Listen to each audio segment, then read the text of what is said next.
It was interesting, instead of getting into the drab world of administration, which is where you would have ended up if you taken the civil service examinations, you got into the colorful world of paints. You worked in 2 paint companies, I noticed. So I was thinking of that ad, whenever you see color, think of us. Whenever you see paint, think of Sanjeev Aga. Is it? How come 2 paint companies? So the first paint company was the job I applied from Institute of Management campus, Calcutta, and I was selected. And at that time, Asian Paints was not the legend it has become today. It was seen as an attractive company because some of our predecessors in the earlier years were given positions of responsibility. But it was not one of those, MNC companies with a lot of appeal in other senses.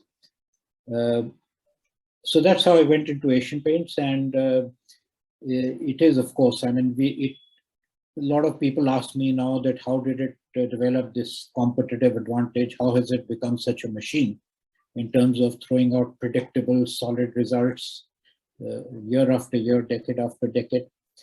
And I saw that for 9 years. I contributed not that much, but I saw it. So because it was happening around me, I must have contributed a little bit. But in retrospect, you can see the power in the late 1960s and early 1970s. Mr. C.H. Choksi, people ascribe a lot of attributes to him. But I think one of the attributes was his blind faith in youth and the quality of the mind. And he could gamble on that, and he would win. So I think that's what it was. It was work in progress. I saw the work in progress, and only now we realize that they were doing some really different things.